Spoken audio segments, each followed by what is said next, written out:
think. I knew that lady when she was quiet. But unfortunately, all of us here know that we have to get passionate. We have to make everyone, everywhere, understand that this disease affects our families today, but it will affect your family tomorrow. Yeah. This is a growing epidemic. There's lots of entities that would like to squash it. Well, we're not going to let them do that. No! Most of you know that I travel all across the country, and I go to places where there is no Lyme disease. Oh, yeah. Right. 300, 400, 200 people show up to hear me talk about a disease that doesn't exist in the middle of the Midwest. Does this make sense to anybody here? No! Does it make sense to you that the state of Wyoming on this very day is hosting its first Lyme disease conference? I mean, what are we talking here?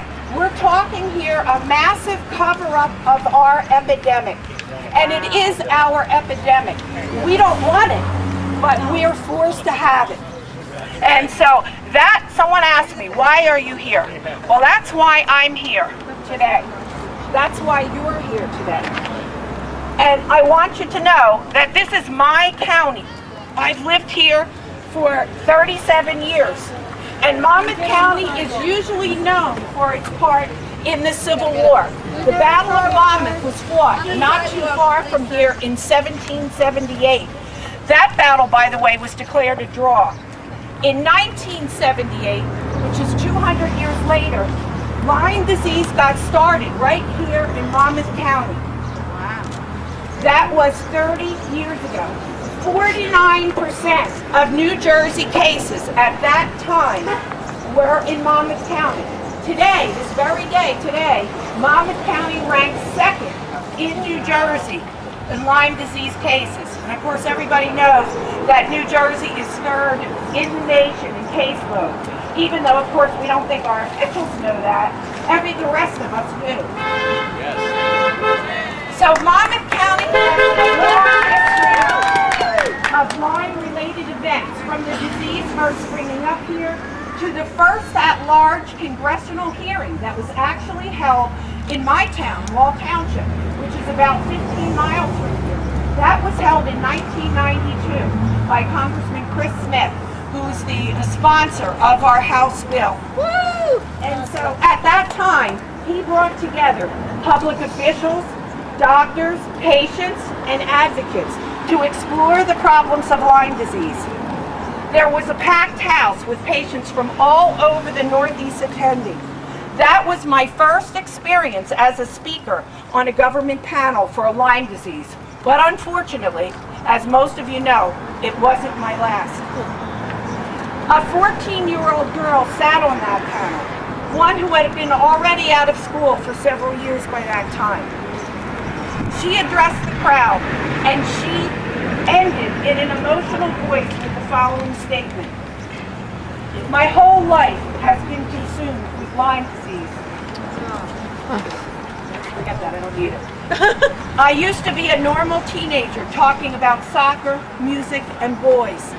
Now my vocabulary consists of Herxheimer, IV clathrin, Ixodes ticks, spirochetes, and MRIs. Yep. Before, I worried about how my hair looked. Now I worry about blood test results, passing Lyme on to my children, and dying. After this meeting, don't think you know all there is to know about Lyme disease. Believe me, you don't know anything about Lyme disease until you have it. That girl received a standing ovation. What the panel and the audience did not know was that child was having frequent seizures at that time. Seizure states that progressed to 15 hours a day, 6 and 7 days a week. She could not talk about her seizures then. Doctors told her mother that the authorities would come in and take her daughter away if she talked about what is happening. So that mother dealt with it herself, an experience that's burned into her very soul. An experience which passing time and becoming a grandmother 3 times cannot erase. A life-altering experience. That mother stands here before you today. Yay! Woo! Say that Lyme patients have come a long way. Last week they celebrated a great victory with a settlement announced by Attorney General Richard Blumenthal, which forces the IDSA to re-examine its Lyme disease treatment guidelines in a more public and less biased and less vested manner. That settlement came about because many Lyme groups, including some of those here, went to the Attorney General and told him their concerns, and he listened. He heard them. He acted responsibly. Today, we are here to make Congress listen. When they hear us, they will act. Then we will finally be on the road to helping patients and curing this disease. The shame, the stigma, and the dangers of having Lyme disease will eventually be in the past. And no adult and no child will ever again be ridiculed. No mother will need to feel she needs to lock her child's disease away to protect her child. The first Battle of Monmouth lasted a day and had 650 casualties. It was considered a draw. This second Battle of Monmouth, the Lyme disease one, played out nationwide, has lasted for over 30 years. There have been hundreds of thousands of casualties with no end in sight.